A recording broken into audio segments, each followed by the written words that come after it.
اس وقت دنیا میں دو فتنے بہت عظیم ہیں، اور بدقسمتی سے دونوں کو بڑا فروغ حاصل ہو رہا ہے، اور دونوں کے تعلق حضور صلی اللہ علیہ وسلم کی شخصیت سے۔ ایک ہے ختم نبوت کی مہر توڑنے والا فتویٰ، نئی نبوت کا دعویٰ۔ یہ ہمارے اس دور میں کچھ عرصے پہلے ایران میں ایک شخص بہا اللہ اٹھا، اور بہائی آج بھی دنیا میں موجود ہے، اور مسلمان ممالک میں موجود ہیں، اور ان کے جو ہے وہ اپنے دفاتر ہوتے ہیں، ان کے جو ہے لائبریریز ہوتی ہیں، ان کے ریڈنگ رومز ہوتے ہیں، اور ویسٹ میں تو بہت بہا اللہ بہائی، یہاں تو آپ زیادہ واقف نہیں۔ لیکن اس کے بعد جو بہت بڑا فتنہ اس وقت ہے، جسے مسلسل فروغ حاصل ہو رہا ہے ابھی، اور اسے وہ اپنی صداقت کے دلیل کے طور پر استعمال کر رہے ہیں، کیونکہ پوری مغربی دنیا ان کے پشت پر ہے، وہ ہے قادیانیت کا فتنہ۔ پوری مغربی دنیا، آج آپ کو معلوم ہے پورا مغرب لفظ جہاد سے کانپتا ہے، جہاد کو گالی بنا دیا، جہادسٹ۔ یہ گویا کہ ان کے نزدیک کسی کو کنڈیم کرنا ہو تو جہادسٹ ہے یہ۔ تو یہ جہاد، اس جہاد یعنی قتال کی نفی کی تھی غلام احمد قادیانی نے، اسی لیے انگریزوں کا چہیتا بنا تھا، اس لیے کہ ظاہر بات ہے کہ ہندوستان میں انگریز آ تو گیا تھا، لیکن اس نے یہ نوٹ کر لیا تھا کہ مسلمانوں کے اندر تو جراثیم موجود ہے بغاوت کے، مسلمانوں نے دل سے ہمیں تسلیم نہیں کیا۔ اس کی وجوہات تھی، ایک بات تو یہ تھی کہ مسلمانوں سے تو تم نے حکومت چھینی، ہندو تو پہلے مسلمان کا غلام تھا، اب تمہارا ہو گیا، تو ہندو کے لیے تو معاملہ چینج آف ماسٹرز کا تھا، آقا بدل گئے، یہ تو نہیں کہ وہ حاکم سے محکوم بنایا گیا ہو۔ جبکہ مسلمان حاکم سے محکوم بنائے گئے تو ان کے اندر تو لازماً ایک بدلہ لینے کا جذبہ، انتقام کا جذبہ، اپنا کھویا ہوا مقام حاصل کرنے کا جذبہ جو ہے وہ موجود تھا۔ چنانچہ یہی وجہ ہے کہ حضرت سید احمد شہید بریلوی رحمۃ اللہ علیہ کی تحریک چلی، اگرچہ بہرحال مشیت ایز دی، اور کچھ ان کی بھی اجتہادی غلطی سے وہ ناکام ہو گئے، دنیاوی اعتبار سے بالا کوٹ میں شہید ہو گئے، لیکن یہ ہے کہ اس نے ایک سور پھونک دیا تھا مسلمانوں کے اندر جہاد کا۔ ان کے بعد بھی طویل عرصے تک اس علاقے کے اندر انگریزوں کے خلاف جو ہے وہ جہاد جاری رہا ہے، مسلسل جاری رہا ہے۔ اور اس کے بعد آپ کو معلوم ہے کتنے ہی علماء تھے جو پھانسی چڑھائے گئے ہیں، جن کو جو ہے کالا پانی بھیجا گیا ہے، کہ علماء نے اس کو جو ہے دارالحرب قرار دے دیا، اور دارالحرب کے اندر رہتے ہوئے مسلمان کے لیے فرض ہوتا ہے کہ وہ اس دارالحرب کو جو دارالاسلام بنانے کی جد و جہد کرے۔ یہی وجہ ہے کہ 20ویں صدی کے آغاز تک بھی ہمیں سراغ ملتا ہے وہ ریشمی رومال کی تحریک۔ میرے نزدیک جو 14ویں صدی ہجری کے جو مجدد تھے حضرت شیخ الہند رحمۃ اللہ علیہ اسیر مالٹا، ان کی ریشمی رومال تحریک جو تھی وہ یہی تھی،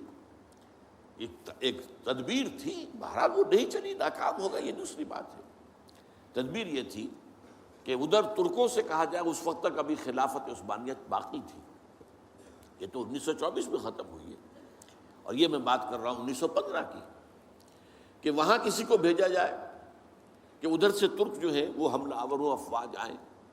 اور ادھر افغانستان بھیجا جائے کسی کو، وہاں سے افغانستان سے مسلمان حملہ کریں، اور ادھر اندر سے ہم بغاوت کریں تو انگریز کو یہاں سے اٹھا کر پھینک دیں۔ لیکن بات جو تھی، پھر میں کہوں گا مشیت ایسی کا بھی معاملہ ہوتا ہے۔ حضرت شیخ الہند خود گئے تھے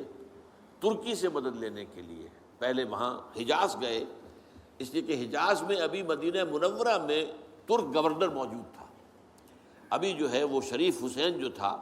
جس نے بغاوت کی تھی ترکوں کے خلاف، مکے پر تو اس کا قبضہ تھا، مدینے پر نہیں تھا، تو وہاں گورنر جو ہے ترکی کے خلافت عثمانیہ کے موجود تھے، ان سے ملاقات کی اور آگے جانے کا فیصلہ بھی تھا۔ لیکن اسی اثنا میں مخبری ہو گئی، اور شریف حسین والی مکہ نے،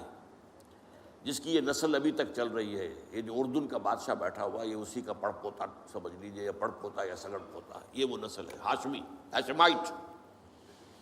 اس نے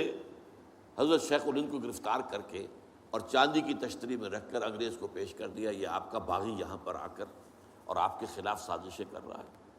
اور دیکھیے انگریز انہیں کہاں لے گیا، مالٹا، میڈیٹرینین سی کا ایک جزیرہ، بحیرہ روم کا، آخر ہندوستان میں بھی تو واپس لا سکتا تھا، ہندوستان کی کسی جیل میں نہیں۔ اقبال کے نفس سے ہے لالے کی آگ تیز، ایسے غزل سرا کو چمن سے نکال دو، تو وہاں رکھا ہے انہیں 4 سال وہاں پر وہ،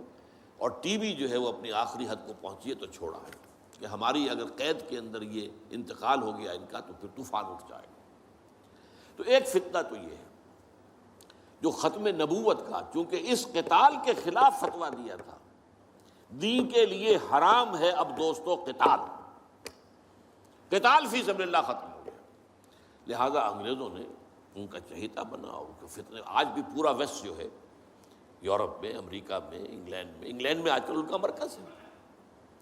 اور ان کے خطبے جو ہیں اس کے امام جو کہلاتا ہے خلیفہ، وہ آپ کو معلوم ہے کہ وہ سیٹلائٹس کے اوپر جو ہے وہ نشر ہوتا ہے۔ دوسرا فتنہ جو ہے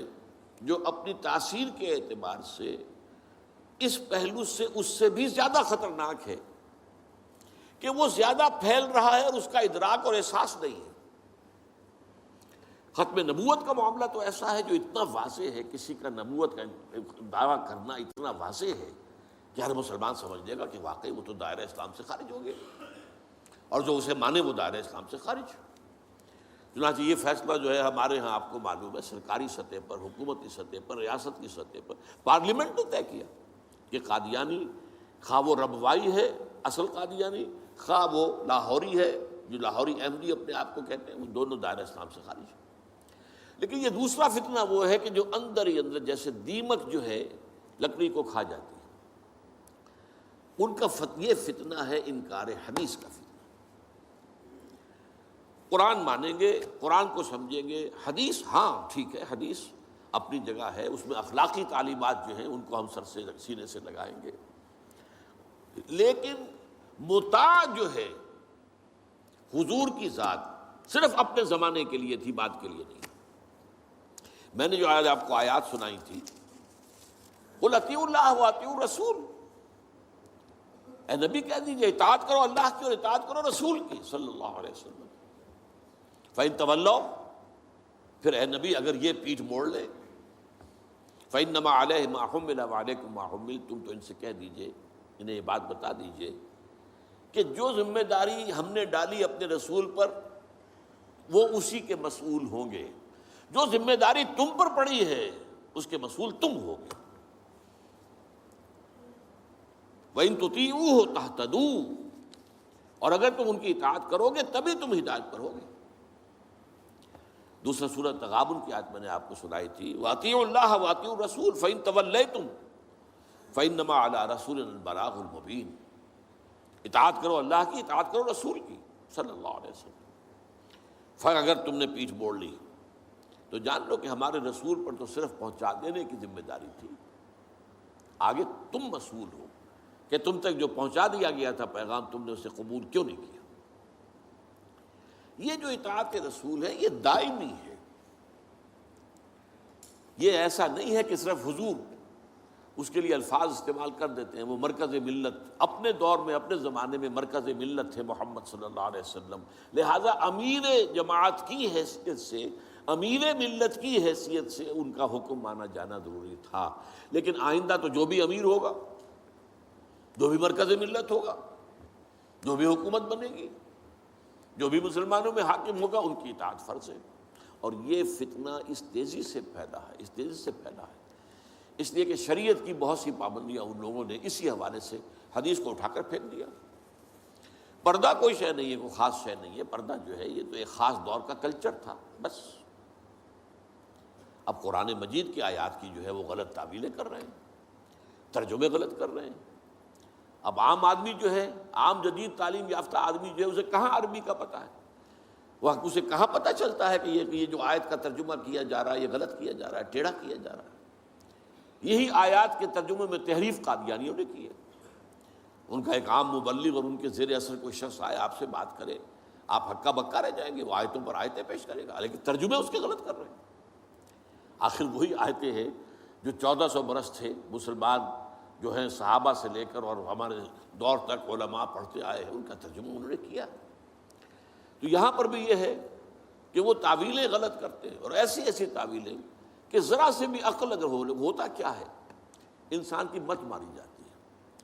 کسی خاص معاملے میں آپ کسی شخص سے متاثر ہو گئے، اب اس کی ہر بات آپ قبول کرتے جائیں گے، اس پر جو ہے تنقیدی نگاہ نہیں ڈالیں گے، یہ کمزوری ہے۔ چنانچہ ایسی ایسی تعویلیں بھی ہیں کہ یہ قرآن مجید میں جو آیا ہے کہ چور مرد ہو یا عورت ہو کے ہاتھ کاٹ دیے جائیں، اس کا مطلب ہاتھ کاٹنا نہیں ہے، تو مولویوں نے خامخواہ غلط بات سمجھی ہے، تو بڑا وحشیانہ فعل ہے۔ اس کا مطلب یہ ہے ہاتھ کاٹ دو، جیسے کہ کبھی والدین کہتے ہیں اپنے بیٹے، بیٹے تم نے تو ہمارے ہاتھ کاٹ دیے، یعنی کوئی معاملہ ایسا ہے کہ تم نے ایسی بات کر دی ہے کہ اب ہمارے پاس کچھ نہیں رہا، کوئی چارہ کاری نہیں، تو گویا کہ تم نے ہمارے ہاتھ کاٹ دیے۔ تو ایسا معاشرہ پیدا کر دو کہ چوری کی ضرورت ہی نہ ہو، بس یہ ہے ہاتھ کاٹ دینا، معاذ اللہ۔ حالانکہ قرآن مجید اس کے بعد کہتا ہے جزاء لما کسبا نکالا من اللہ،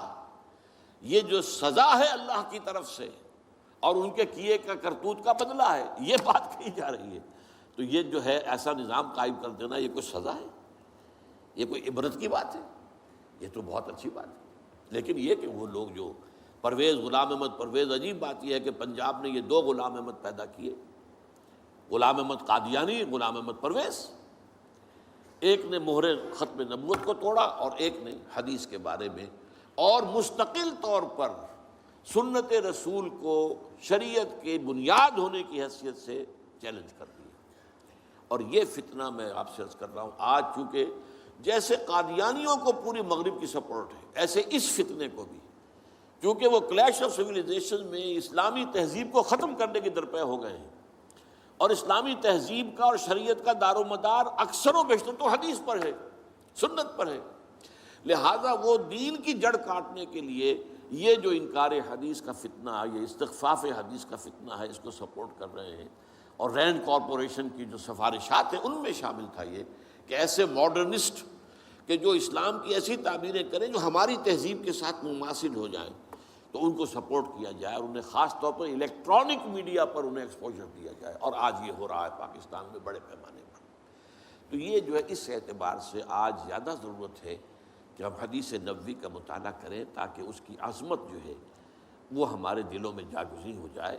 اور حضور صلی اللہ علیہ وسلم کے ساتھ ایک محبت کا اشتوا جو ہے رشتہ مضبوط ہو جائے۔